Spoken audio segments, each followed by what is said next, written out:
صل على محمد وآل محمد وعجل فرجهم التماس دعا برائے حجت خدا بسم اللہ الرحمن الرحیم یا مدبر الامور یا باعث من فی القبور یا مجری البحر یا ملعین الحدید لداود علیہ السلام وصلی اللہ علی جمیع الانبیاء والمرسلین والشہداء والصدیقین وعباد اللہ الصالحین خصوصاً علی محمد وآلہ الطاہرہ اللہم عرفنی نفسک فإنکا ان لم تعرفنی نفسک لم عارف نبیک اللہم عرفنی نبیک فإنکا ان لم تعرفنی نبیک لم عارف حجتک اللہم عرفنی حجتک فإنکا ان لم تعرفنی حجتک زللت عن دینی رب اشرح لي صدري ويسر لي امري واحلل عقدة من لساني يفقهوا قولي يا ستار العيوب ستر عيوبنا بحق دم المظلوم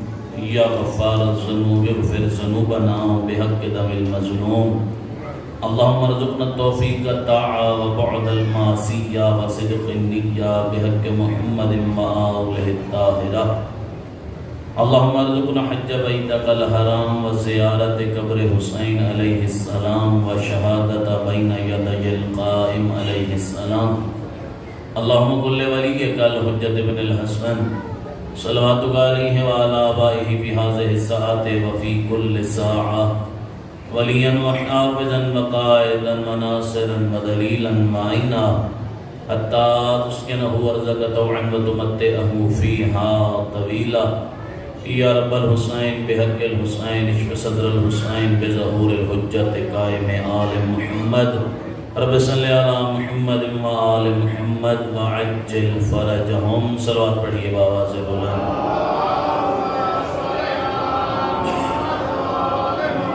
مالک ثانی شرح موسیقی ہر مرکز انوار کائنات یوسف زہرا اس صف آزا کے حقیقی وارث منتقم زہرا کے ظہور میں تعجیل کے لیے بلند ترین صلوات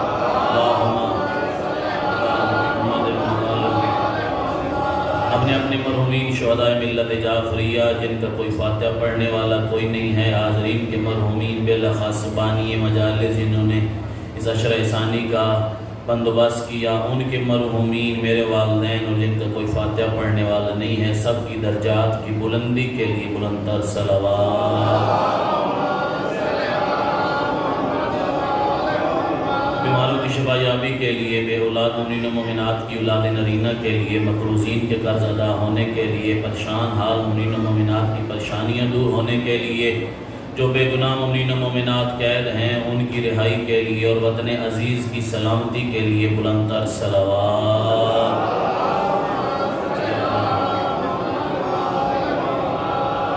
دنیا نے جہان میں اور بالخصوص پاکستان میں جہاں کوئی ذکر سید الشہداء کرنے والا ہے چاہے ذاکرین ہیں علماء ہیں خطباء ہیں بانی ہیں سامعین ہیں نظر پکانے والے ہیں کھانے والے ہیں سب کی حفظ و امان اور سلامتی کے لیے بلند تر صلوات ماشاءاللہ لا حول ولا قوة الا باللہ وعلی علی العظیم اعوذ باللہ السمیع العلیم من الشیطان الرجیم بسم اللہ الرحمن الرحیم الحمدللہ رب العالمین والعاقبۃ لأہل التقوی والیقین ثم الصلاة والسلام علی عبد المعید والرسول المسدد علی المصطفى الامجد والمحمود الاحمد حبیب الہنا العالمین ابی القاسم محمد صلوات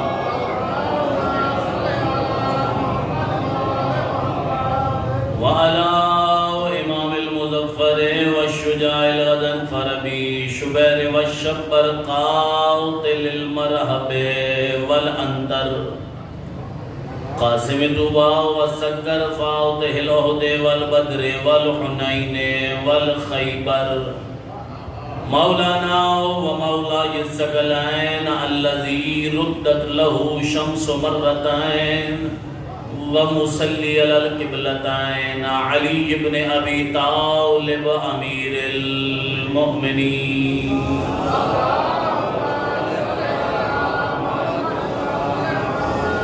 وعلى زوجته الطيبة الطاهرة المطهرة تقية النقية العالمة غير معلمة رضية المرضية عن فاطمة الزهراء سيدة النساء العالمين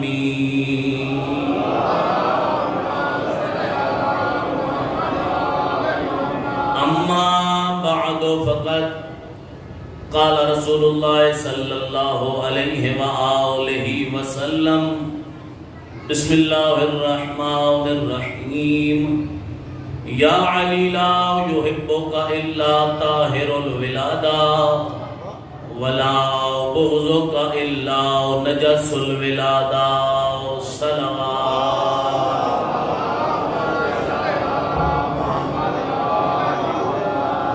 دعا کہ مالک کائنات ان ایام عزا کی عزت و عظمت کا صدقہ اس عزاداری کی حقیقی وارث یوسف زہرا کے ظہور میں تعجیل فرمائے۔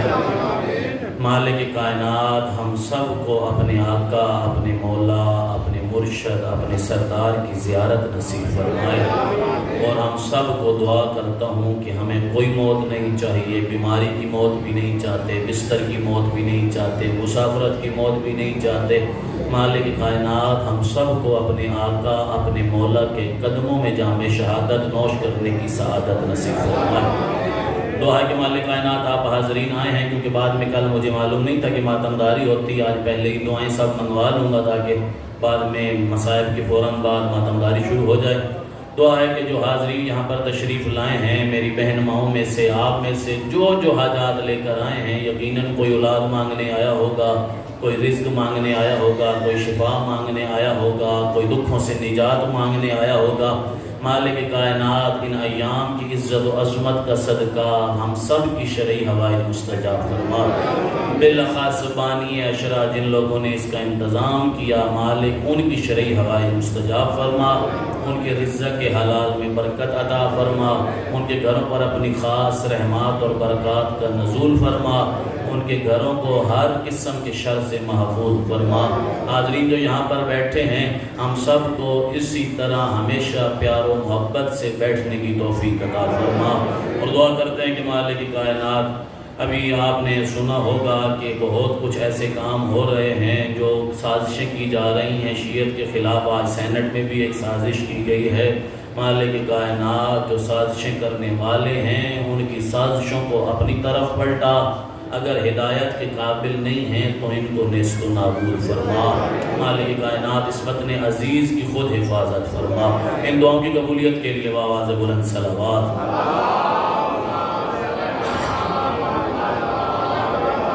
میری عادت ہے کہ مجلس کا آغاز ایک صلوات کی عظمت سے کرتا ہوں، ہمیشہ صلوات کا تعارف بناتا ہوں۔ سید الرسول خیر البشر سرور کونین جبد الحسن والحسین حضرت محمد مصطفیٰ صلی اللہ علیہ وآلہ وسلم مولا فرماتے ہیں میں نے خواب دیکھا اور آپ کو بتاتا چلوں کہ نبی کا خواب ایسے ہی حقیقت ہوتا ہے جیسے عام ہماری باتیں حقیقت ہوتی ہیں۔ ہمارے خواب تو خواب ہوتے ہیں نا جی، ہم کہتے ہیں بس یار خواب آ گیا، لیکن نبی کو جو خواب میں حکم ہوتا ہے وہ ایسے ہی ہوتا ہے جیسے مالک کائنات حقیقت میں حکم فرمائے۔ تو نبی کا خواب بھی ہماری طرح جھوٹے نہیں ہوتے، بلکہ 100% بلکہ 101% سچے ہوتے ہیں۔ مولا فرماتے ہیں کہ میں نے خواب میں دیکھا جنت کا مقام ہے، ممبر لگا ہے، اس ممبر پہ 2 ہستیاں، ایک میرے چچا حضرت حمزہ سید الشہداء اور ایک میرے بھائی حضرت جعفر طیار بیٹھے ہیں۔ 2 ہستیاں بیٹھی ہیں، ان کے سامنے ایک تشت پڑا ہے جس تشت میں کھجوریں ہیں، اور وہ دونوں ہستیاں کھجوریں تناول فرما رہی ہیں۔ دونوں ہستیاں کھجوریں کھا رہی ہیں۔ مولا فرماتے ہیں تھوڑی دیر نہ گزری تھی، ان دو ہستیوں نے ابھی منہ سے کچھ مانگا نہیں تھا، دل میں سوچا تھا کہ ہمارے سامنے یہ چیز پیش ہو جائے، ابھی انہوں نے مانگا نہیں تھا، ان کھجوروں نے اپنی حالت تبدیل کی اور انگوروں کی شکل بھی بدل گئی۔ کتنے تبدیل ہو گئے؟ انگوروں کی شکل میں۔ مولا فرماتے ہیں میں نے تعجب کیا، خیر ہے ابھی ان دونوں نے مانگا نہیں ہے، ابھی دل میں سوچا ہے، خود بخود وہ چیز سامنے پیش ہو گئی ہے۔ مولا فرماتے ہیں کہ ابھی میں تعجب کر رہا تھا کہ ان انگوروں نے اپنی حالت تبدیل کر کے ایک اور میوے میں لے لی، ایک اور میوے میں لے لی۔ حسنین کا نانا فرماتے ہیں اب مجھ سے رہا نہ گیا، میں آگے بڑھا، اپنے چچا پہ سلام کیا، میرے چچا نے جواب دیا۔ میں نے چچا سے سوال کیا کہ چچا جان آخر وجہ کیا ہے؟ ابھی آپ کے سامنے چیز آتی ہے، آپ کھا رہے ہوتے ہیں، آپ منہ سے مانگتے نہیں ہیں، دل سے ارادہ کرتے ہیں کہ ہم یہ چیز کھائیں، آپ کے مانگنے سے پہلے وہ آپ کے سامنے پیش ہو جاتی ہے، آخر وجہ کیا ہے؟ سنیں گے مولا نے کیا جواب دیا۔ مولا فرماتے ہیں محمد بیٹا ہم نے زندگی میں 3 کام ایسے کیے تھے جن کا نتیجہ آج جنت میں ہم ایسے پا رہے ہیں۔ زندگی میں 3 کام ایسے کیے تھے جن کا نتیجہ آج ہم جنت میں پا رہے ہیں۔ پوچھا گیا مولا وہ کون سے کام تھے؟ فرمایا محمد بیٹا پہلا کام جو ہم نے زندگی میں کیا جس کا نتیجہ آج ہم جنت میں پا رہے ہیں وہ یہ کیا کہ محمد بیٹا ہم آپ پر اور آپ کی آل پر درود پڑھتے رہے ہیں۔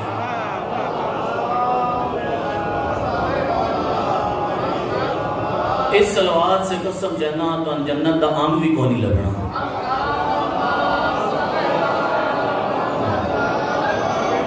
سائڈ والوں کو صلوات لگتا ہے نہیں آتی، جتنے آل محمد لائے کے صلوات ہیں اتنی بلند صلوات پڑھیں۔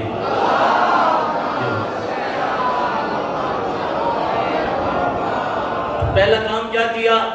اے محمد بیٹا آپ پر اور آپ کی آل پر درود پڑھتے رہے۔ دوسرا کام ہم نے زندگی میں یہ کیا کہ ہم مومنین کو، لوگوں کو، انسانوں کو اپنے ہاتھوں سے پانی پلاتے رہے، اپنے ہاتھوں سے ان کو سراب کرتے رہے ہیں۔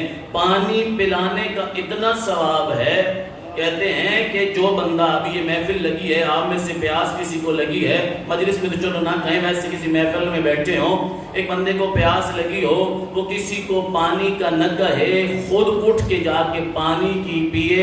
مولا فرماتے ہیں یہ بخیل ترین انسان ہے جس نے کسی کو ثواب کا مستحق نہیں بنایا، خود اٹھ کے پینے چلا گیا ہے۔ اور ویسے ہے نا نہیں والدین کی اطاعت بچوں پہ واجب ہے، لیکن معصوم فرماتے ہیں جب بچوں کو بھی چاہیے جب پیاس لگے خود نہ پیئیں بلکہ اپنے والدین سے مانگ کے پیئیں۔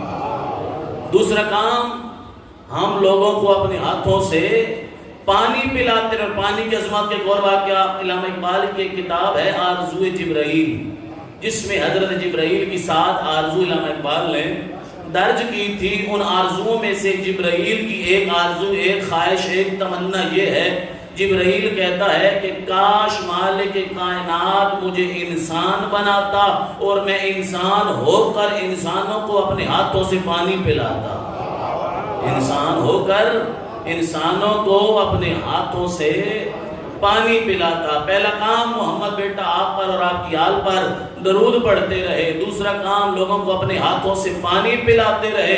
فرمایا تیسرا کام بیٹا ہم نے دنیا میں نہیں بلکہ ہم نے عالم ارواح میں کیا۔ جب ہماری روحوں کو خلق کیا گیا، اس وقت مالک کائنات نے محمد بیٹا تمہاری ولایت کے بعد تیرے بھائی علی کی ولایت سے ہم سے اقرار لیا، ہم نے بغیر چوں چراں علی کی ولایت کو قبول کر لیا۔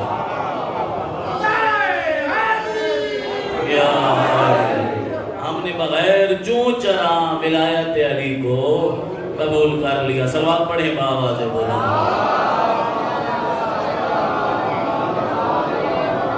کل جناب سیدہ پہ گفتگو کی تھی، آج مولا مشکل کشا پہ کرتے ہیں۔ آج آپ کو میرا دل چاہتا ہے کہ قبلہ صاحب بیٹھے ہیں، قبلہ صاحب کے صبح خان پور تو میں یہ پڑھ کے آیا ہوں، یہ چلیں قرآن کا ذکر ہے دوبارہ سن لیں گے نعت کے قرآن کا۔ تو آج آپ کو ولایت کہتے ہیں، مولویوں کو ولایت پڑھنی نہیں آتی۔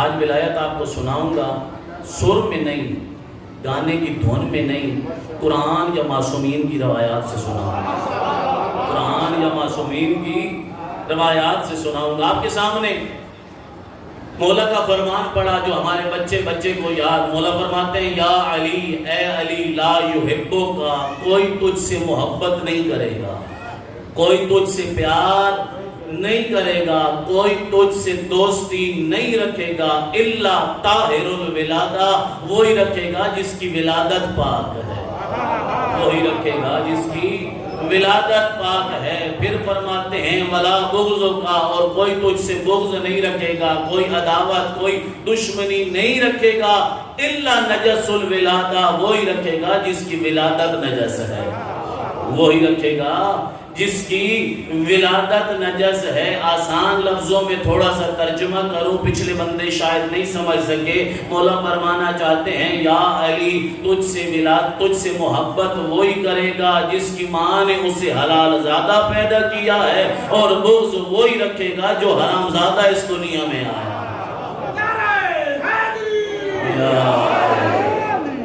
علی کی محبت معیار ہے حلالی اور حرامی ہونے کی، علی کی محبت کسوٹی ہے، علی کی محبت قانون ہے، کلیہ ہے۔ مشرکین مکہ انہوں نے ایک اژدہا رکھا ہوا تھا، ایک سانپ بڑا سا۔ جب بھی کوئی بچہ اس دنیا میں آتا وہ کیا کرتے، اس بچے کو اٹھا کے اس اژدہا کے سامنے رکھتے اور دیکھتے کہ یہ حلال زادہ ہے یا حرام زادہ۔ اگر اژدہا اس بچے کو کچھ نہ کہتا تو کہتے یہ حلال زادہ ہے، اگر اژدہا نقصان پہنچاتا تو کہتے یہ حرام زادہ ہے۔ لیکن یہ معیار، یہ کسوٹی، یہ کلیہ، یہ قانون تب تک رہا جب تک میرے مولا اس دنیا میں نہیں آئے تھے۔ مولا مشکل کشا جب اس دنیا میں آئے 13 رجب المرجب، 3 دن بعد جناب ابو طالب اپنے فرزند ارجمند کو اٹھا کر گھر میں لے گئے۔ جب اپنے گھر میں پہنچے مشرکین مکہ بھی اپنا اژدہا لے کر حضرت ابو طالب جناب عمران کے گھر پہ آ گئے۔ دروازے پہ دکل باب کیا، مولا باہر لے کر باہر گئے، کہنے لگے ابو طالب تجھے معلوم ہے ہماری کسوٹی، ہمارا معیار حلال زادے اور حرام زادے ہونے کا یہ اژدہا ہے، اپنے بچے کو باہر لے کر آ، اپنے بچے کو باہر لے کر آ۔ اب بتانا چاہتا ہوں مولا فقط کتنے دن کے ہیں؟ 3 دن کے، فقط اور فقط 3 دن کے۔ مولا رسول خدا نے فرمایا چچا جان جائیں، لے کر جائیں۔ اب جھولے سمیت میرے مولا نے اپنے بیٹے کو اٹھایا، باہر لے کر آئے، جھولا رکھا، انہوں نے اژدہا کا پنجرہ کھولا۔ جیسے ہی اژدہا کا پنجرہ کھلا، اژدہا آہستہ آہستہ مولا کے جھولا مبارک کی طرف حرکت کرنے لگا۔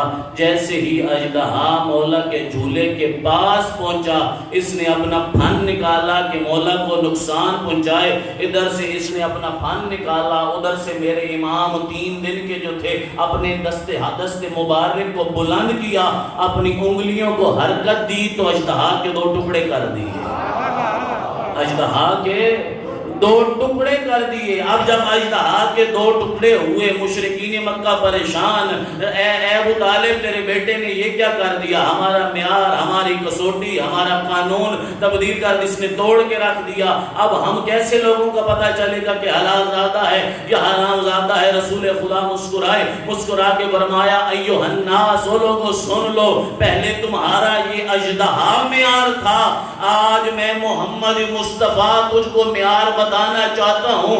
آج سے لے کر قیامت کے ابھرتے سورج تک جو اس علی سے محبت رکھے گا وہ حلال زادہ ہوگا، جو بغض رکھے گا وہ حرام زادہ ہوگا۔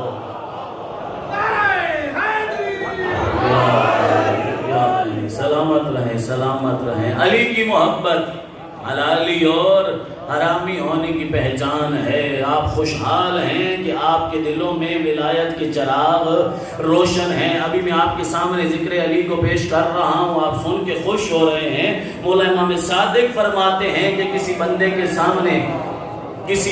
کے سامنے ہمارے جاد مولا مشکل کشا کا ذکر پیش کیا جائے اور وہ ذکر سن کر اس کے دل میں ٹھنڈک محسوس ہو، اس کا چہرہ گلاب کی طرح کھلنا شروع ہو جائے۔ مولا فرماتے ہیں اپنا کمال نہ سمجھے، گھر جا کر اپنی نیک ماں کے قدموں پہ ہاتھ رکھ کر اپنی ماں کا شکریہ ادا کرے کہ اس کی ماں نے اس کے باپ کے حق میں خیانت نہیں کی، کہ اس کی ماں نے اس کے بابا کے حق میں خیانت نہیں کی۔ سوالی نے پوچھا مولا اگر آپ کے جد کا ذکر سن کر ڈھڈے چوٹ پاؤن لگا ونجن اس کے بارے میں کیا ہے؟ مولا فرماتے ہیں پھر ہمارا گلہ نہ کرے، اپنی ماں کا جا کے گلہ کرے۔ صلوات پڑھیں باواز بولا۔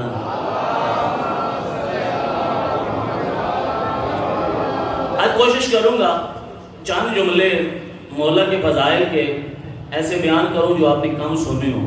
خندق آپ نے سنی ہے، خیبر آپ نے سنی ہے، احد، بدر، حنین ساری سنی ہوئی ہیں۔ مسجد کوفہ، اس واقعے کے رائٹر آیت اللہ سید نعمت اللہ جزائری ہمارے شیعہ مذہب کے بہت بڑے عالم دین گزرے ہیں، ان کی کتاب ہے انوار نعمانیہ۔ انوار نعمانیہ وہ اس واقعے کو درج کرتے ہیں۔ مسجد کوفہ، منبر خلافت و امامت پر میرے امام تشریف فرما، سلونی سلونی قبل ان تفقدونی انی عالم طرق السماوات من الارض، پوچھو پوچھو میں علی سے پوچھو اس سے پہلے کہ میں تمہارے درمیان نہ رہوں، میں زمین کے رستوں سے آسمان کے رستوں کو بہتر جانتا ہوں۔ آقا لکھتے ہیں مولا تمام لوگ آ رہے تھے مولا کی خدمت میں، اپنے مسائل پیش کرتے، مولا ان کے مسائل حل کرتے۔ آقا فرماتے ہیں تھوڑی دیر نہ گزری تھی، ایک شخص مسجد کوفہ میں داخل ہوا، مولا کی خدمت میں آیا، سلام کی، قدم بوسی کی۔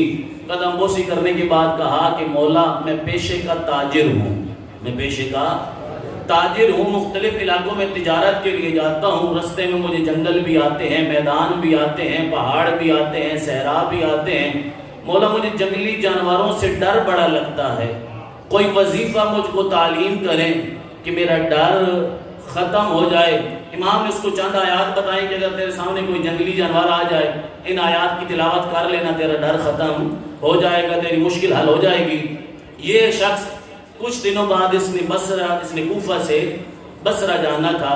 اگر آپ زیارات پہ گئے ہیں شلمچے کی طرف سے، جیسے شلمچہ بارڈر داخل ہوں تو پہلا شہر جو آتا ہے وہ بصرہ آتا ہے، اور بصرہ سے کوفہ تقریباً 7-8 گھنٹے کا گاڑیوں پہ رستہ ہے، سفر ہے۔ اس وقت تو پھر گھوڑوں پہ سفر ہوتے تھے، پیدل سفر ہوتے تھے۔ تو کچھ دنوں بعد اس نے کوفہ سے بصرہ جانا تھا۔ کوفہ اور بصرہ کے درمیان ایک بہت بڑا جنگل تھا، ایک بہت بڑا جنگل تھا۔ یہ شخص کہتا ہے جیسے ہی میں جنگل کے وسط میں پہنچا، میں نے ایک شیر اپنی طرف آتے ہوئے دیکھا۔ میں نے ایک شیر، مزہ لینے واقعے کا، میں نے ایک شیر اپنی طرف آتے ہوئے دیکھا۔ آپ سے سوال کرتا ہوں شیر کیا ہے؟ جنگل کا بادشاہ، جنگل کا بادشاہ جس کی بہترین غذا گوشت ہے۔ اگر اسے انسانی گوشت مل جائے تو سونے پہ سہاگا ہو جاتا ہے، یقیناً ایسے ہی ہے نا، کیونکہ شیر کو انسانی گوشت بڑا پسند ہے جانوروں کی نسبت۔ تو جیسے ہی اس نے شیر اپنی طرف آتے ہوئے دیکھا، آپ سے سوال کرتا ہوں جس بندے کے سامنے شیر آ جائے اس کی حالت کیا ہوتی ہے؟ اس کی حالت بھی ایسے ہی تھی جیسے آپ سب کی بنی پڑی ہے۔ اب بسم اللہ شیر اس پاس سے آندہ پہ، تو اسی کیوں ڈردے پہ ہو؟ صلوات پڑھ لیں باواز بولنا۔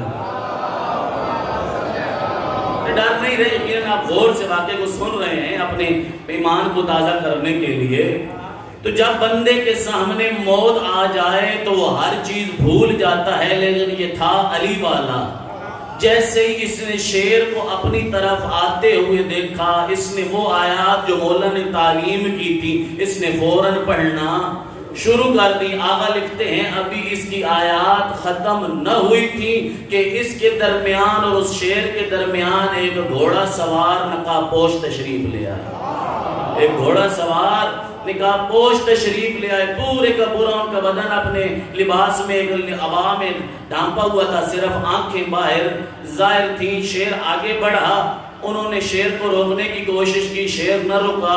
اس ہستی نے اپنا ہاتھ عبا کے دامن سے باہر نکال کے اپنی نیام سے تلوار کو باہر نکالا۔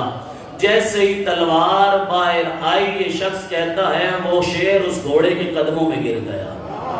اس گھوڑے کے قدموں میں گر کر اس نے قدم بوسی کرنا شروع کر دی. یہ کہتا ہے میں سارا ماجرا دیکھتا رہا کون ہے, کس طرح ہے, یہ شیر کس طرح اس کے قدموں میں گر گیا, یہ ہستی کون ہے نہیں معلوم. یہ کہتا ہے میں تعجب کر رہا تھا, تھوڑی دیر نہ گزری تھی شیر صاحب بھی واپس چلے گئے. نون والا نہیں تھا, دوسرا شیر تھا.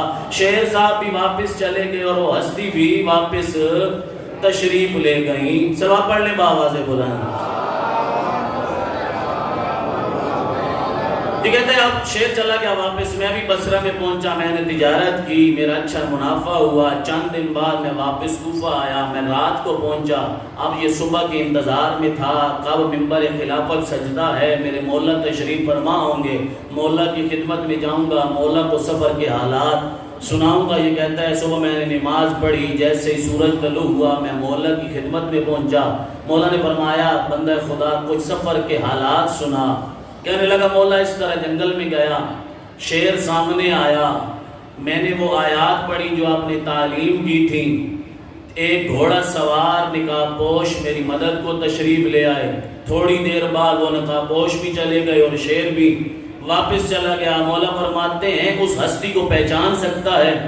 عرض کرنے لگا نہیں مولا, اس کا سارا جو بدن تھا وہ لباس میں ملبوس تھا, چھپا ہوا تھا, میں اسے کیسے پہچانوں, صرف اس کی آنکھیں ظاہر تھیں. مولا فرماتے ہیں پھر بھی کوئی ایک نشانی ذہن پہ زور دیا, زور دے کر کہنے لگا مولا ایک نشانی ضرور ہے.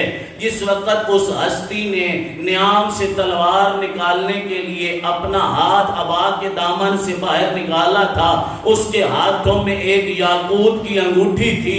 آج وہ انگوٹھی میرے سامنے آ جائے میں اس ہستی کو پہچان لوں گا. عزیزارو سنو گے, مولا مسکرائے, اپنی جیب مبارک میں ہاتھ لے گئے, ہاتھ باہر آیا تو ہاتھوں پہ یاقوت کی انگوٹھی تھی. مولا نے فرمایا بندہ خدا پہچان, کیا یہ وہی انگوٹھی ہے؟ عرض کرنے لگا مولا آپ کے منصب امامت و خلافت کی قسم ہے بالکل یہی انگوٹھی تھی. امام مسکرائے, مسکرا کے کہنے لگے مولا بندہ خدا وہ کوئی اور نہیں, تیرا امام علی تیری مدد کو آیا تھا.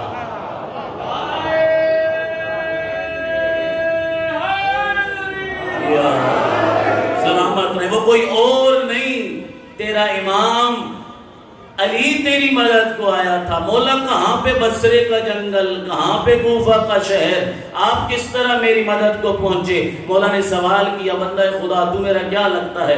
مولا میں آپ کی رعیت ہوں, آپ کے غلام ہوں, آپ کا ماننے والا ہوں, میں تیرا کیا لگتا ہوں؟ آپ میرے پیشوا ہیں, آپ میرے رہبر ہیں, آپ میرے مشکل کشا ہیں. مولا فرماتے ہیں جب رعیت پہ مشکل آتی ہے تو آقا کا کیا کام ہوتا ہے؟ مشکل کشائی کرنا.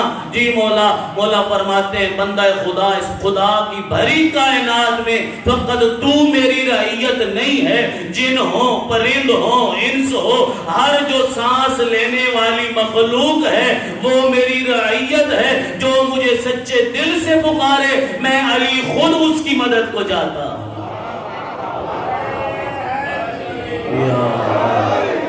جو مجھے سچے دل سے پکارے میں علی خود اس کی مدد کو جاتا ہوں. صلوات پڑھ لیں بآواز بلند.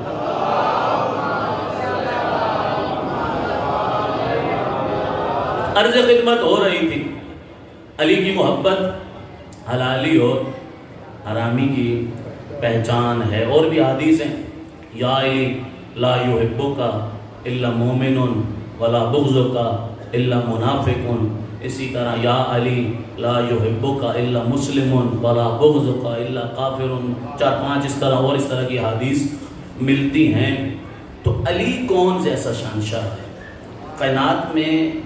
آپ کو اپنا سر فخر سے بلند کر کے چلنا چاہیے کہ مالک کائنات نے آپ کو علی جیسا امام عطا کیا ہے.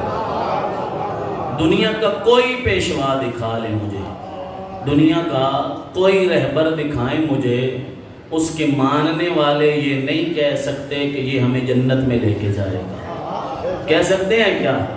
کوئی بھی نہیں کہہ سکتا. لیکن مالک کائنات نے تم کو وہ امام عطا کیا ہے جو خود قسیم النار والجنہ ہے, جو خود قسیم النار والجنہ ہے. اور کوشش کیا کریں, نعرہ لگاتے ہوئے تھوڑی سی گھبراہٹ نہ لایا کریں.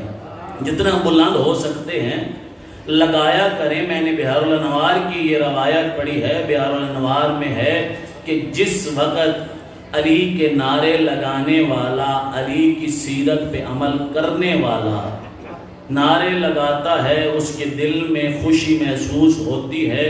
صادق آل محمد فرماتے ہیں، سوال پڑھ لیں مولا کی ذات پاک کا،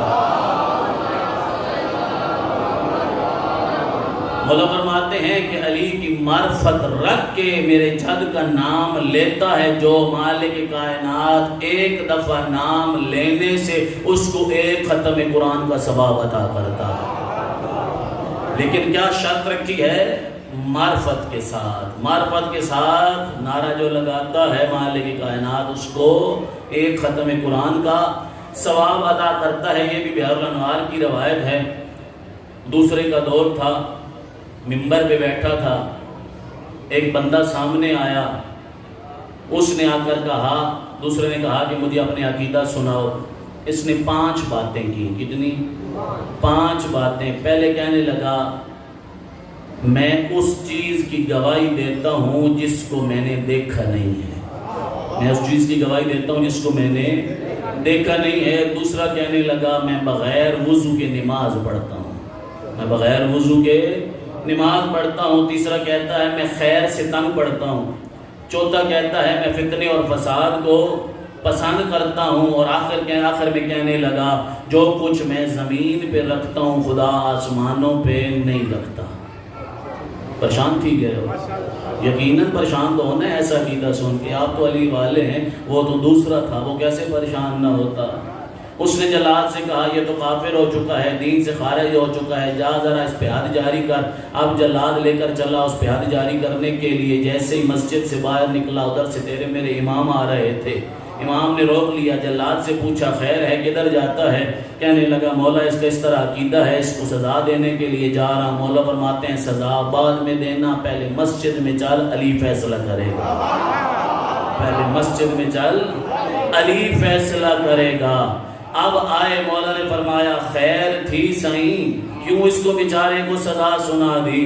تو سنیں گے۔ اس نے کہا یا علی سزا کیسے نہ سناؤں، یہ بغیر وضو کے نماز پڑھتا ہے، اس چیز کی گواہی دیتا ہے جس کو دیکھا نہیں ہے، خیر سے تنگ پڑھتا ہے، فتنے اور فساد کو پسند کرتا ہے، جو کچھ یہ زمین پہ رکھتا ہے خدا آسمانوں پہ نہیں رکھتا۔ بسم اللہ، اس کو سزا نہ دوں تو اس کے گن گاؤں، اس کو سزا نہ دوں تو کیا کروں؟ مولا مسکرائے، مسکرا کے فرمایا بندہ خدا پریشان نہ ہو، یہ اپنے عقیدے میں 100% سچ کہہ رہا، اپنے عقیدے میں 100% سچ کہہ رہا۔ پہلے زیادہ پریشان تھا، جب مور علی کی لگ گئی اب اور پریشان۔ یا علی وہ کیسے؟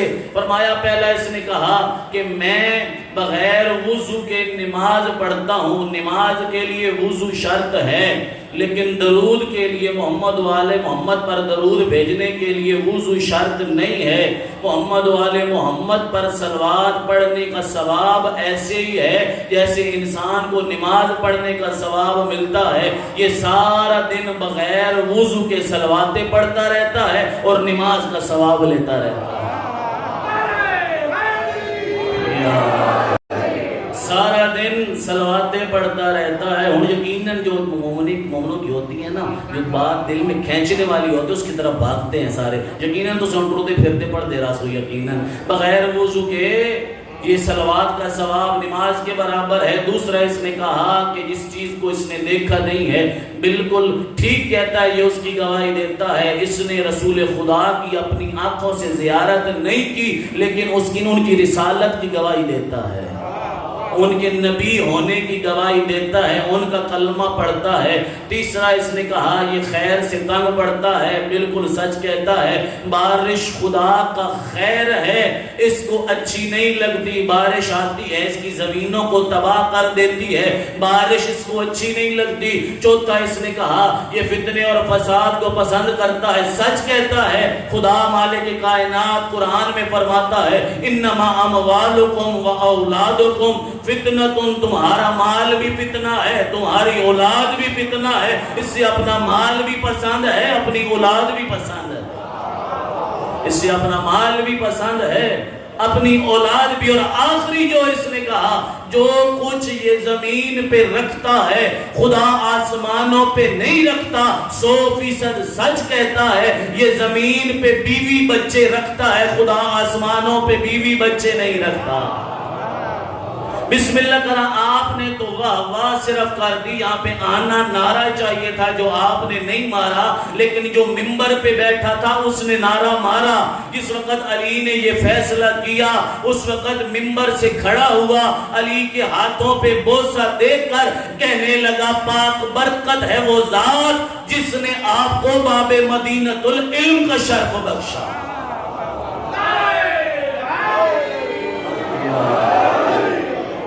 سلامت رہے آباد. کاش میرے نال 2-3 سوزی ہو منا بلوا رہا. صلوات پڑھنے با آواز ہے بولنا.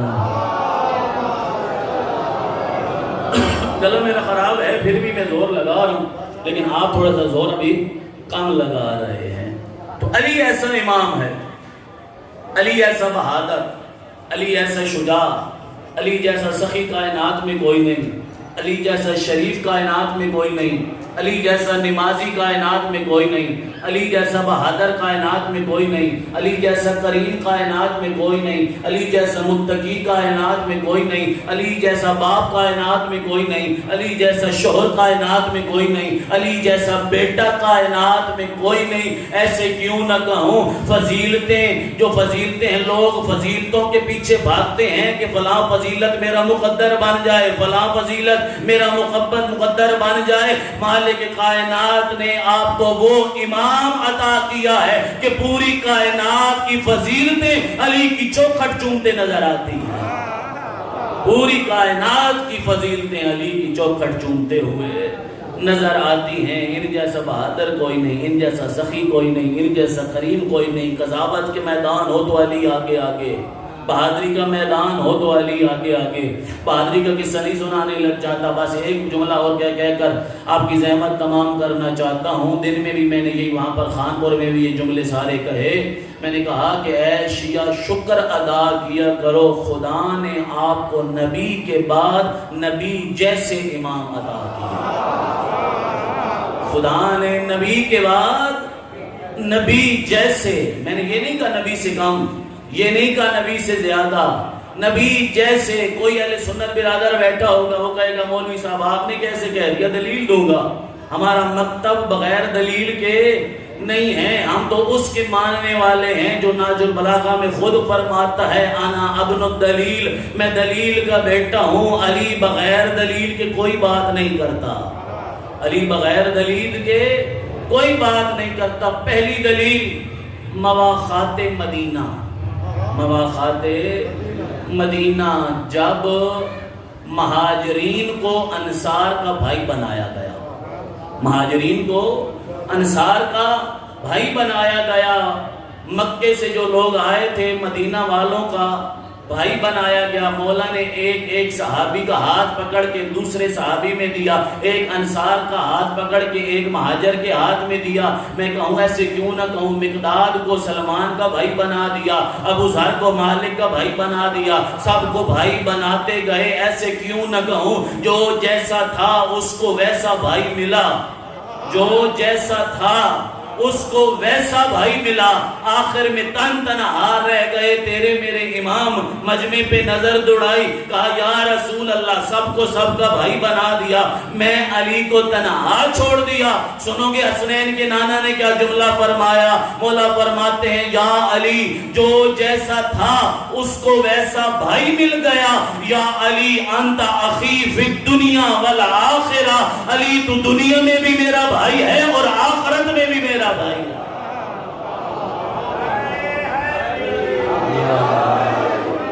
علی دنیا میں بھی تو میرا بھائی ہے اور آخرت میں. میں دیکھ رہا ہوں جتنے بھی نعرے لگ رہے ہیں بڈھے بڈھے لیندے پہن, جوان سارے خاموش بیٹھے ہیں. یقیناً کوئی جوان بھی ایک نعرہ سنا دو بسم اللہ. یا اللہ کی توفیقات خیر میں اضافہ فرمائے. خدا کا شکر ادا کرو, مالک نے نبی کے بعد نبی جیسے امام عطا کیے. دوسری دلیل دوں, دوسری دلیل سورہ توبہ. سورہ توبہ قرآن کی یہ وہ واحد سورہ ہے جس کے شروع میں بسم اللہ الرحمن الرحیم نہیں ہے. ایسے ہی ہے نا جی, پورے قرآن کے سٹارٹ میں جو بھی صورتیں ہیں سب کے شروع میں بسم اللہ الرحمن الرحیم ہے، لیکن اس کے شروع میں بسم اللہ نہیں ہے۔ میں نے اپنے شاگرد سے پوچھا کہ یہاں پر بسم اللہ نہیں ہے، پورے قرآن میں بسم اللہ ہر صورت سے پہلے ہے، کیا وجہ ہے؟ تو کہنے لگا استاد جی فرشتے جڑے ہیں لکھنا بھول گئے، اس نے فرشتے بھول گئے ہوں گے، انہوں نے نہیں لکھی ہوگی۔ میں نے کہا ملائکہ نہیں بھولے، وجہ یہ ہے سورہ توبہ میں خدا کے عذاب کا ذکر ہے، خدا کے عذاب کا، منافقین کے لیے عذاب کی کیا ہے، خدا نے بتایا ہے کہ منافقین کو عذاب ملے گا، اور بسم اللہ میں خدا کی رحمت ہے، بسم اللہ میں خدا کی رحمت ہے۔ خدا کا عذاب اور رحمت اکٹھے نہیں ہو سکتے، لیکن ایک مقام ایسا تھا فقط رحمت نہیں، رحمت العالمین بھی تھے اور عذاب بھی تھا۔ تاریخ میں ایک دن ایسا ملتا ہے جب رحمت العالمین بھی تھے اور خدا کا عذاب بھی آیا تھا۔ عید غدیر 18 ذی الحج، جس وقت میرے مولا نے فرمایا من کنت مولا ہو فہذا علی مولا، جس کا میں مولا اس کا علی مولا۔ اب یہاں پر ایک جملہ کہتا جاؤں، آیت اللہ کی غربی کے بڑے پیارے جملے یاد آ رہے ہیں۔ وہ کہتے ہیں جی مولا کا یہ ترجمہ نہیں ہے، مولا کا وہ ترجمہ ہے، مولا کا ترجمہ ہے ساتھی، مولا کا ترجمہ ہے دوست، مولا کا ترجمہ ہے ساتھ دینے والا۔ کی غربی فرما رہے تھے علی کے بعد میں جانا، پہلے رسول کے پاس چلو۔ تم رسول کو کیا سمجھتے ہو؟ تم رسول کو کیا سمجھتے ہو؟ اگر من کن تو مولا نے فرمایا جس کا میں مولا، اگر تم رسول کو اپنا دوست سمجھتے ہو تو علی کو بھی دوست بنا لو۔ ہم رسول کو بھی اپنا آقا اور سردار مانتے ہیں، علی کو بھی اپنا آقا اور سردار مانتے ہیں۔ تو اب مجمع سے ایک شخص کھڑا ہوا، یا رسول اللہ نمازیں کہیں ہم نے پڑھی، روزے کہے ہم نے پڑھ رکھے، زکاتیں کہیں ہم نے دی، حج کہا ہم نے کیا، جو آپ نے ہمیں حکم دیا ہم نے وہ کیا۔ کیا یہ جو علی کو ہم پہ مسلط کر کے جا رہے ہیں، کیا یہ بھی آپ خود سے کر رہے ہیں یا اللہ کا حکم ہے؟ خود سے کر رہے ہیں یا خدا کا حکم ہے؟ وما ينطق عن الهوى ان هو الا وحی یوحی کا مصداق نبی فرمانے لگا بندہ خدا میں خدا کی مرضی کے بغیر نہیں بولتا، ابھی جو تیرے سے ہم کلام ہوں اس مالک کا حکم ہے تو تیرے سے بات کر رہا ہوں۔ کہنے لگا اگر ایسا ہے تو ابھی آسمان سے ایک پتھر نازل ہو جو مجھے فنار کر دے۔ یہ بولا تھا، یہ سمجھتا تھا کہ آسمان سے فقط بارش آتی ہے جو آج کل نہیں آ رہی، تو یہ سمجھتا تھا فقط بارش آتی ہے۔ ابھی رسول خدا نے بد دعا کے لیے ہاتھ نہ اٹھائے تھے، آسمان سے پتھر نازل ہوا، اس لعین کو دو حصوں میں تقسیم کر دیا۔ جب یہ لعین دو حصوں میں تقسیم ہوا، رسول نے آسمان کی طرف نگاہ اٹھائی، ایک کہا یا اللہ میں رحمت العالمین کے ہوتے ہوئے عذاب نازل کیا۔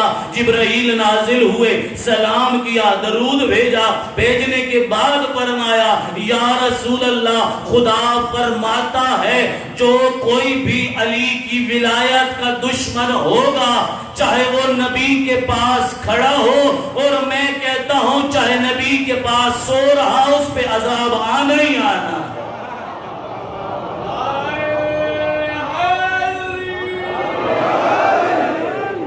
اس پہ عذاب آنا ہی آنا ہے۔ کہاں پہ ہمارا ٹاپک چل رہا تھا جی؟ سورہ توبہ۔ سورہ توبہ کی آدھی آیات مدنی آدھی مکی ہیں۔ مدینہ میں جن آیات نازل ہوئی، خود رسول کو حکم ملا کہ ان آیات کو مکے والوں کے لیے تلاوت کرو۔ مشرکین مکہ کے لیے کوئی بندہ بھیجیں اور وہ تلاوت کر کے آئے۔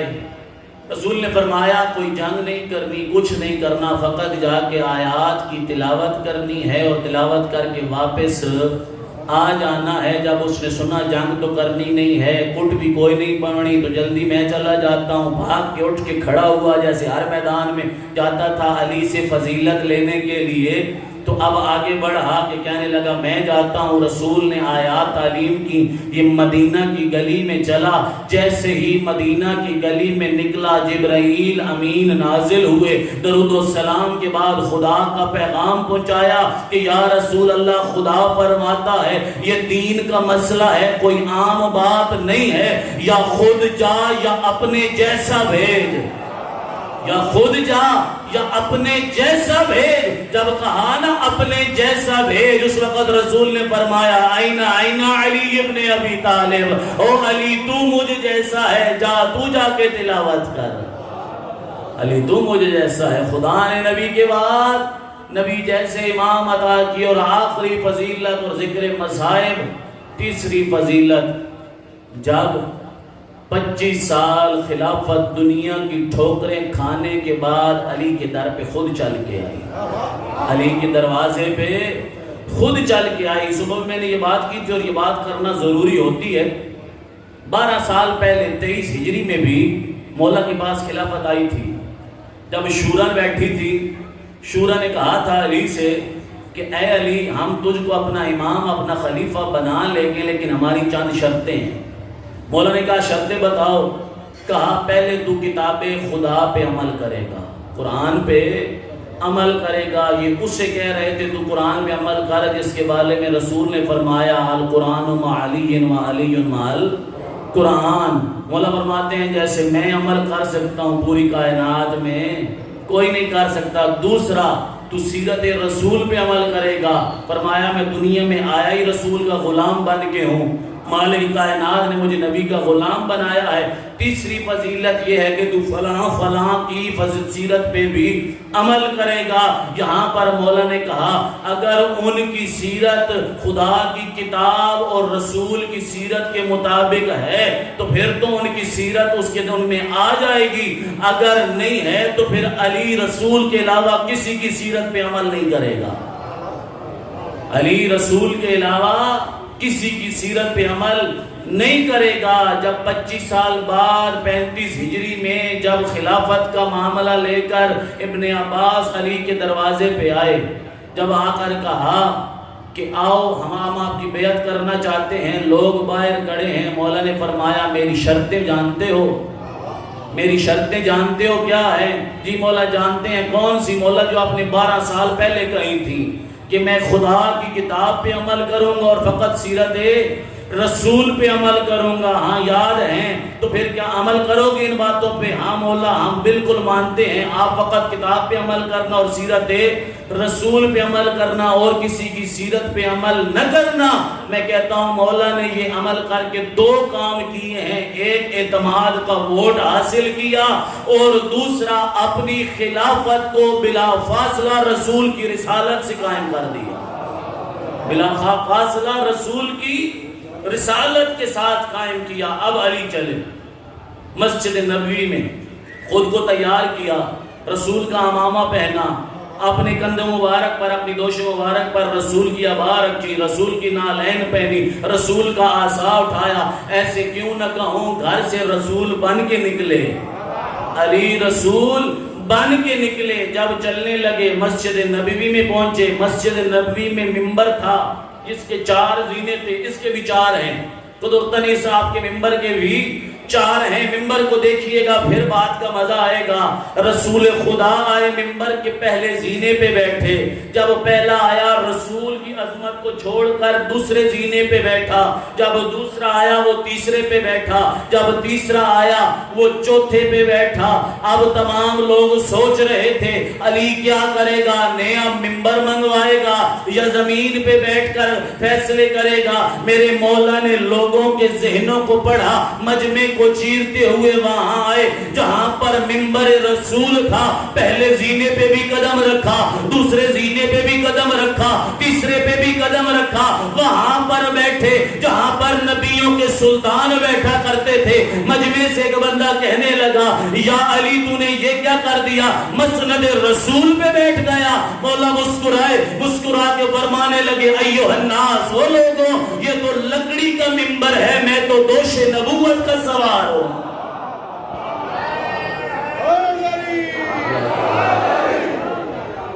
سلامت رہیں، یہ تو لکڑی نبی کا ممبر ہے، میں تو دوش نبوت کا سوار ہوں۔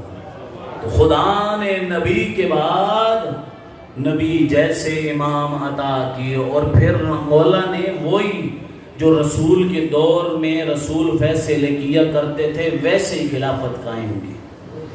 ہوتا ہے نا جی، آج کل جو سیاسی ہوتا ہے بندے اس کی طرف بھاگ کے جاتے ہیں، لگاؤ رکھتے ہیں، چلو بیٹے نوکری لوا لے سا، فلاں کر لے سا۔ مولا کے دور میں بھی ایسا تھا۔ مولا جب منصب خلافت پہ بیٹھے، رات کا وقت تھا، بیٹھ کر کچھ بیت المال کے حوالے سے لکھ رہے تھے، دو بندے آئے، وہ چاہتے تھے علی سے کچھ خلافتیں مانگے، کچھ وزارتیں، میں بصرہ کا وزیر بن جاؤں گا، میں فلاں جگہ کا وزیر، تو یمن کا بن جانا، آؤ علی کے پاس جاتے ہیں۔ جب مولا مشکل کشا کے پاس آئے، خادم نے کہا مولا دو بندے آئے ہیں جو آپ سے ملنا چاہتے ہیں۔ مولا نے فرمایا انہیں اندر بلاؤ۔ جب آ کے بیٹھے، علی نے کہا میرے ساتھ ذاتی کام ہے یا بیت المال کے حوالے سے کام ہے؟ کہا نہیں مولا آپ سے ذاتی کام ہے۔ مولا نے فرمایا خادم سے یہ چراغ بجھا اور دوسرا جلا، اس چراغ کو گل کر اور دوسرے کو جلا۔ ایک نے پوچھا خیر ہے مولا، اس چراغ کو کیوں بجھا دیا، اس کو کیوں جلا دیا؟ مولا نے فرمایا یہ پہلے چراغ جل رہا تھا، یہ بیت المال کا تھا، یہ بیت المال کا تھا، تمہیں بیت المال سے کوئی کام نہیں ہے، تجھے میرے ساتھ ذاتی کام ہے۔ اب جو میں نے چراغ جلایا ہے یہ علی کا ذاتی ہے، اور علی کی غیرت برداشت نہیں کرتی کہ علی اپنا ذاتی کام کے لیے بیت المال کا تیل استعمال کرے۔ علی اپنے ذاتی کام کے لیے بیت المال کا تیل استعمال کرے۔ جو میں کہتا ہوں اس ڈیوے دے وچ اس چراغ میں کتنا سا تیل ہوتا ہے؟ 1 چمچ، 2 چمچ۔ جو علی 1 چمچ تیل بھی بیت المال کا استعمال نہیں کرتا، کیا ان کو وزارتیں دیتا تھا؟ نہیں۔ صرف ان پہ نہیں کہہ رہا، آپ کو بھی کہہ رہا ہوں، جو علی بغیر عدالت کے تیل استعمال نہیں کرتا، کیا وہ عدل کے بغیر، ہمارے عمل کیے بغیر ہمیں جنت میں بھیجے گا؟ اور کوئی نہیں بولنا تو سن، کیا وہ بھیجے گا؟ نہیں۔ نعرہ لگتا ہے ممبر پہ، نعرہ مارتے جنتوں پار، وہ یہ نہیں کہتے جنت میں، وہ کہتے ہیں جنتوں پار، دوزخ ہے اس سائیڈ پہ۔ یہ نعرے کا دھیان رکھا کرو، جو ممبر پہ لگواتا ہے نعرہ مارتے جنتوں پار، وہ جنت میں نہیں بھیج رہا ہوتا۔ تو آپ بس اتنا کہنا چاہتا ہوں، علی جوڑنے کا نام ہے، توڑنے کا نام نہیں ہے۔ علی جوڑنے کا نام ہے، توڑنے کا نام نہیں ہے۔ آج کل ولایت کے ٹھیکیداروں نے ٹھیکہ اٹھا لیا ہے کہ یہ فلاں ایسا، فلاں ایسا، فلاں ایسا، فلاں ایسا۔ میں ان لوگوں سے کہتا ہوں تم ولایت کو سمجھتے کیا ہو؟ کیا فقط ولایت ایک خاص مقام کا نام ہے، نماز میں خاص جگہ پہ پڑھ لینا؟ نہیں۔ کیا تم سمجھتے ہو ولایت کسے کہتے ہیں؟ ولایت نام ہے، سر کے پہلے بال سے لے کر پاؤں کے ناخن تک پورے بدن پہ کردار علی کو ڈالنا، اس سے ولایت علی کہتے ہیں، اس سے ولایت علی کہتے ہیں۔ یہ مت سمجھنا، میں کہتا ہوں جس وقت ممبر پہ بیٹھ کے گانوں کی سر لگ رہی ہوتی ہے اس وقت ولایت کدھر جاتی ہے؟ اس وقت ولایت کہاں پہ ہوتی ہے؟ جب مجلس پڑھنے کے بعد گاڑی میں بیٹھتے ہوئے 50,000 طے ہوئی تھی، بانی نے 49,000 پکڑا دی، 1,000 کے لیے لڑ رہا ہوتا ہے، اس وقت ولایت کہاں ہوتی ہے؟ اس وقت ولایت کہاں ہوتی ہے؟ جب جن بندوں نے گاڑی رکھی ہوئی انتہائی معذرت کے ساتھ، جب اس پہ اس طرح چل رہا ہوتا ہے اس وقت ولایت کہاں ہوتی ہے؟ جب سر سے چادر گر رہی ہوتی ہے اس وقت ولایت کہاں پہ ہوتی ہے؟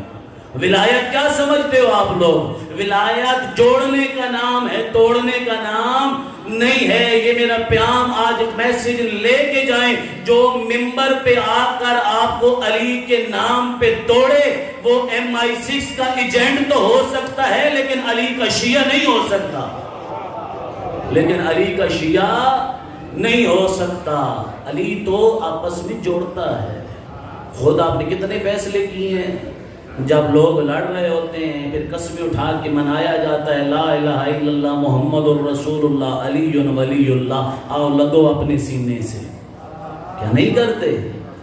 تو استعمار نے دیکھا کہ اس قوم کو ہم نے ہرانے کی، شکست دینے کی بڑی کوشش کی، ان کو زندہ مارا گیا، ان کو دیواروں میں جڑوایا گیا، ان کی لاشوں پہ گھوڑے دوڑائے گئے، ان کی لاشوں کو آگ لگوا کے راکھ بنا کے اڑا دیا گیا، لیکن یہ پھر بھی ٹوٹنے والے نہیں ہیں۔ اب استعمار نے سازش کی، یہ علی کے نام پہ مر مٹنے والے ہیں۔ جس علی کے نام نے ان کو جوڑا ہوا ہے، اسی علی کے نام سے ان کو توڑا جائے گا، اسی علی کے نام سے ان کو توڑا جائے گا۔ تو میں کہتا ہوں، میں یہ نہیں کہتا کوئی پڑھتا ہے کوئی نہیں پڑھتا، فلاں کرتا ہے، ہر بندے کا اپنا عقیدہ، لیکن پڑھ تو صحیح، مسجد میں آ تو صحیح۔ نماز آئی علی والوں کے لیے ہے، نماز قبول ہی علی والوں کے۔ استاد العلماء قبلہ علامہ یار شاہ صاحب فرمایا کرتے تھے، آپ کے تو علاقے کے تھے، وہ فرمایا کرتے تھے جینی قبول ہیں او مسیتی کدی نہیں وڑے، جینیاں قبول نہیں انہاں مسیتی بھری کھڑی ہیں۔ نماز فرض ہی علی والے پہ ہے، آؤ پہلے نماز سر جھکا تو صحیح، پھر تجھے ولایت کا مزہ آئے گا۔ اس ولایت کو بچانے کے لیے علی کی بیٹیوں نے بڑی قربانیاں دی ہیں، اس ولایت کو بچانے کے لیے علی کی شریف زادیوں نے بڑی قربانی۔ حضرات محترم، کل انشاءاللہ ایک پیغام اور دوں گا، ابھی 2 دن باقی ہیں، کچھ اور بھی پیغامات ہیں جو آپ تک پہنچاؤں گا، اور نہیں معلوم پھر مجھے کبھی یہاں پہ دعوت ملے یا نہ ملے، کیونکہ آئیں گے کہیں گے یہ تو آپس میں لوگوں کو ملا رہا ہے، تو لہذا نہ اس کو بلایا جائے۔ بس یہی سوچا کر کہ تیرا میرا اس دین پہ لگا کچھ نہیں ہے، علی کی بیٹیوں کا بچہ کچھ نہیں ہے، علی کی لاڈلیوں کا بچہ کچھ نہیں ہے۔ اتنا اس دین کے لیے کسی نبی کے بیٹوں نے قربانیاں نہیں دی جتنا علی کی بیٹیوں نے قربانیاں دی۔ اجرکم اللہ۔ اچھا استقبال کیا زدارو آپ نے مسائل کا۔ ہاں زداران حسینی، آپ اور میں رو رہے ہیں نا، کتنا گریہ کر سکتے ہیں؟ زیادہ سے زیادہ آنسو آتے ہیں، بہت زیادہ کوئی روتا ہے تو اس کے آنسو خشک ہو جاتے ہیں، اتنا ہی ہے نا، تھوڑا سا روئیں گے اب گھر میں چلے جائیں گے، لیکن خدا کی قسم ہے بعد از کربلا 34 سال مولا سجاد رویا، فقط رویا نہیں، خون کے آنسو رویا، فقط روئے نہیں، کسی مستور کے سر پہ چادر دیکھتے تو رو پڑتے، کسی جوان کی ریش ادھرتے دیکھتے تو رو پڑتے، کسی بچے کو دیکھتے تو رو پڑتے، پانی دیکھتے تو گریہ کرتے۔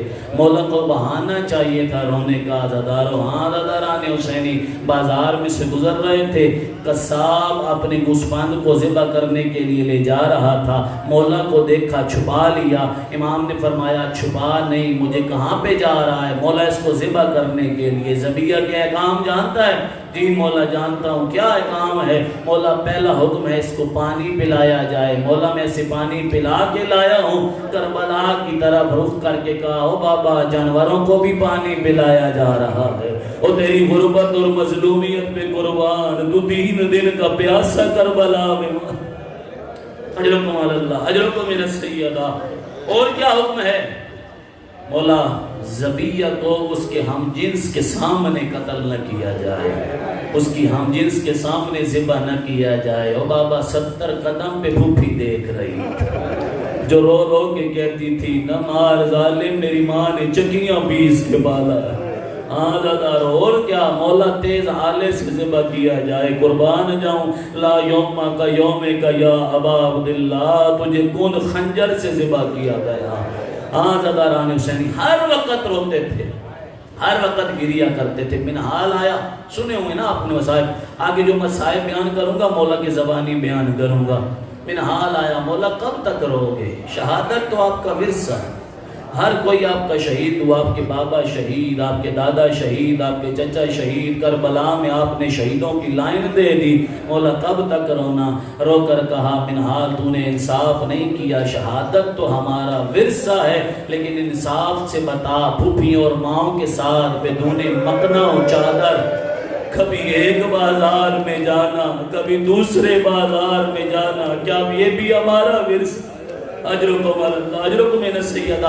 آج کا مسائب اپنی ماں بہنوں کے لیے پڑھ رہا ہوں۔ عزیزارو آپ سن رہے ہیں، میں سنا رہا ہوں، ابھی جو مسائل پڑھنے جا رہا ہوں وہ خود مولا سجاد نے پڑھے ہیں۔ ابن شہاب پہلا صحابی ہے جو مولا کی خدمت میں آیا، اس نے آ کر مولا سے پوچھا کہ مولا آج میرا دل چاہتا ہے مجھے کچھ کوفہ اور شام کے مسائل سنائیں، کوفہ اور شام میں جو آپ پہ تکلیفیں آئیں وہ بیان کریں۔ مولا رو کر کہتے ہیں ابن شہاب نہ خود رو نہ مجھے رلا، میرا زخم تازہ نہ کر۔ رو کر کہنے لگا مولا آپ کا دکھ جو ہے، آپ کا غم جو ہے وہ گناہوں کا کفارہ بن جاتا ہے، آپ بیان کریں گے میرے گناہ معاف ہو جائیں گے۔ عزاداروں میں پڑھ رہا ہوں آپ سن رہے ہیں، وہ وقت بھی یاد کریں، اینی شاعر سید الساجدین پڑھنے والے تھے، ابن شہاب جیسا صحابی سننے والا تھا۔ مولا نے فرمایا ابن شہاب سننا ہے تو آپ بیٹھ میرے سامنے۔ کوفے کا بازار تھا، ایک رسن میں 12 قیدی تھے، اس رسن کو زجر ابن قیس لعین نے پکڑا ہوا تھا۔ اس رسن میں میری پھوپھی زینب بھی تھی، میری پھوپھی ام کلثوم بھی تھی، میری 4 سال کی بہن سکینہ بھی تھی۔ مولا فرماتے ہیں یہ لعین بار بار رسن کو کھینچتا تھا، رسی کھچتی میری سکینہ کے تلوے زمین سے اٹھنا شروع ہوتے، رو کر کہتی سجاد سے منع کر میری سانسیں بند ہو۔ اجرکم اللہ، اجرکم من السیدہ، سوائے غم حسین کے کوئی غم نہ دیکھو، سجاد سے منع کر، اور میری سانسیں بند ہو رہی ہیں۔ عزادارو مولا رو کے فرماتے ہیں ابن شہاب فقط اتنا کرتا میں برداشت کر لیتا، لیکن میں تیرا غیور امام اپنی آنکھوں سے دیکھ رہا تھا۔ یہ لعین مڑ مڑ کے میری پھوپھیوں کو دیکھتا تھا، بازار میں اشارے کر کے کہتا ایھا الناس ھذہ زینب ھذہ ام کلثوم، اور کوفہ والو یہ علی کی بیٹی زینب ہے، یہ علی کی بیٹی ام کلثوم۔ اجرکم اللہ، اجرکم من السیدہ، سوائے غم حسین کے کوئی غم نہ دیکھو۔ عزادارو میرے مولا چلے ہیں اب شام کی طرف۔ عزادارو مولا رو کر کہتے ہیں ابن شہاب یہ تو کوفے کا بازار تھا، بازار سے تو ہم گزر گئے، لعین کے دربار میں آئے۔ عزادارو دربار سنو گے؟ مولا فرماتے ہیں نہ ہوتا دربار نہ جاتی میری پھوپھیاں۔ مولا فرماتے ہیں ابن شہاب جیسے ہی ہم دربار میں داخل ہوئے، 900 لعین کرسیوں پہ بیٹھے تھے، علی و بطول کی بیٹیاں چپ کر کے کھڑی تھی۔ میں کہوں گا عزادارو اس سے بڑا کوئی مصائب ہوگا؟ کمینی ماں کے بیٹے کرسیوں پہ بیٹھے تھے، بطول زادیاں چپ کر کے کھڑی تھی۔ عزادارو روایت نہ ہوتی تو میں نہ پڑھتا، صاحب تمت الثاقبہ نے اس روایت کو لکھا ہے۔ وہ لکھتے ہیں کہ مولا نے فرمایا ابن شہاب جیسے ہی ہم دربار میں داخل ہوئے، کھڑے ہوئے، ایک لعین شراب میں مست تھا، وہ اپنی کرسی سے اٹھا، وہاں پر آیا جہاں پر میری بہن فاطمہ کبریٰ کھڑی تھی۔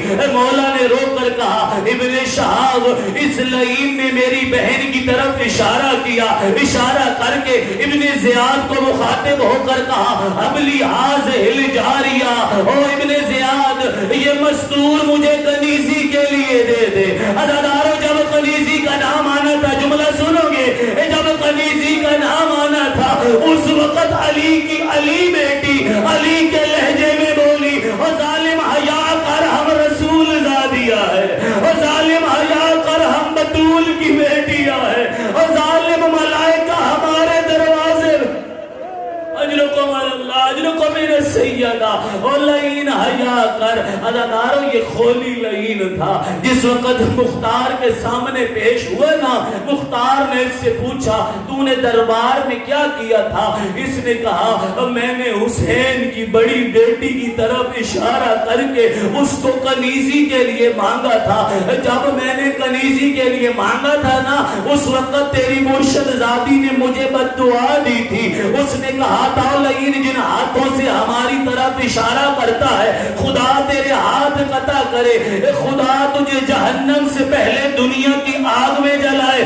مختار سجدے میں گر گیا، کہنے لگا مالک تیرا شکر ہے تو میری آقا زادی کی دعا میرے ہاتھوں پہ قبول ہوئی، اس لعین کے ہاتھ بھی قطع کر دو، اس کو آگ میں جلا دو۔ میں کہوں گا میری آقا زادی لاکھوں خولی مارے جائیں لیکن تو تیرے تو ایک بال کی قیمت نہیں۔ اجرکم اللہ، اجرکم من سیدا سوائے غم حسین کی کوئی غم نہ دیکھو. بس عزادارو آخری جملے عزادارو یہ تھا کوفہ آ گیا شام. عزادارو جو شام گئے ہو ذرا اپنے ہاتھ بلند کرنا. جو شام کی زیارت کر کے آئے ہو بسم اللہ بسم اللہ. آج بھی شام کا بازار کسی شریف زادی کے قابل نہیں ہے. آج بھی شام کا بازار کسی شریف زادی کے قابل نہیں. عزادارو 2009 میں جب شام گیا جنگ کا کاروان تھا منڈے سجدہ کا مولانا سید ظہور الحسن شاہ کالکی صاحب کے بیٹے حسن شاہ صاحب کے ساتھ. عزادارو دربار یزید میں جانے کے 2 رستے ہیں. کتنے 2 رستے. ایک بازار سے گزر کے جاتے ہیں, ایک بی بی سکینہ کے روزے کی طرف سے آتے ہیں. سالار جو ہوتے ہیں وہ کوشش کرتے ہیں عموماً خواتین کو بی بی کے روزے کی طرف سے لاتے ہیں. کیوں؟ کیونکہ آج وہ بازار کسی شریف زادی کے قابل نہیں ہے. جیسے ہی ہم دربار یزید میں داخل ہوئے جان کی ایک 60-65 سالہ بی بی نے آگے بڑھ کر کہا بیٹا مجھے وہ بازار تو دکھا جہاں پر میری آقا زادی کو لایا گیا تھا. میں نے کہا اماں برداشت نہیں کر سکے گی, نہیں دیکھ سکے گی. کہنے لگی بیٹا پیسہ بھر کے آئی ہوں, نہیں معلوم اب کتنی زندگی باقی ہے, پھر آ سکوں نہ آ سکوں, مجھے لے تو جا. اس وقت حسن شاہ نے مجھ سے کہا شاہ صاحب آپ اس کو بازار میں لے جائیں, میں باقی کروان دربار میں لے کے جاتا ہوں. عزادارو ہم نے بابو سعد کو کراس کیا. بابو سعد کو عبور کرنے کے بعد جیسے ہی ہم سوکے حمیدیہ میں داخل ہوئے ابھی 4 یا 5 قدم چلی تھی, رک گئی. میں نے کہا اماں ابھی تو بازار بڑا لمبا ہے, ابھی بیٹھتی کیوں ہے, رکتی کس لیے ہے؟ رو کر کہنے لگی بیٹا انصاف کر, یہ بازار میرے چلنے لائق ہے کیا؟ میں اس بازار میں چل سکتی ہوں؟ میں نے رو کے کہا اماں آج تو اپنی مرضی سے آئی ہے, کوئی تجھے مجبور کر کے نہیں لایا, یہ عام لوگ ہیں, تو کہتی ہے یہ بازار میرے چلنے کے لائق نہیں ہے. اماں وہ وقت بھی یاد کر جب علی کی بیٹیوں کو یہاں پہ لایا گیا تھا, بازاروں کو سجایا گیا تھا, شرابیں منگوائی گئی تھی, لین تبل بچا کے کہتے تھے دیکھو باغی کی بہنیں اجرکم اللہ اجرکم من السیدہ. آخری جملہ آپ کی زحمت تمام, اب اسی نظر نہیں کرنا. عزادارو میرے مولا فرماتے ہیں ابن شہاب یہ وہ بازار تھا جس میں تیرے امام نے موت مانگی, جس نے تیرے امام نے موت مانگی. مولا کس لیے موت مانگی؟ مولا نے فرمایا بابو سعد سے لے کر دربار یزید تک 12 یا 14 قدموں کا فاصلہ ہے, اتنا ہی ہے جو شام گئے ہیں. یقیناً وہ دیکھ کے آئے ہوں گے. آپ سے سوال کرتا ہوں ان 12 یا 14 قدموں کو طے کرنے کے لیے انسان کو کتنا وقت لگتا ہے؟ 1 منٹ 2 منٹ, رش زیادہ ہو تو حد اکثر 5 منٹ. جنوں کے جملہ میرے امام نے رو کر کہا ابن شہاب میری پھپھی نے یہ فاصلہ 9 گھنٹوں میں طے کیا. سلامت رہے سلامت رہے. آخری جملہ کہہ رہا ہوں میری پھپھی نے یہ فاصلہ 9 گھنٹوں میں طے کیا. تڑپ اٹھا ابن شہاب, مولا چند قدم کہا 9 گھنٹے کہا. مولا نے رو کر کہا ہاں بھیڑ اتنی زیادہ تھی, ہجوم اتنا زیادہ تھا, میری پھپھی نے یہ فاصلہ ایسے طے کیا جیسے روز عاشور میرے بابا میری اماں نے کوہنیوں کے بال یہ فاصلہ طے کیا. اس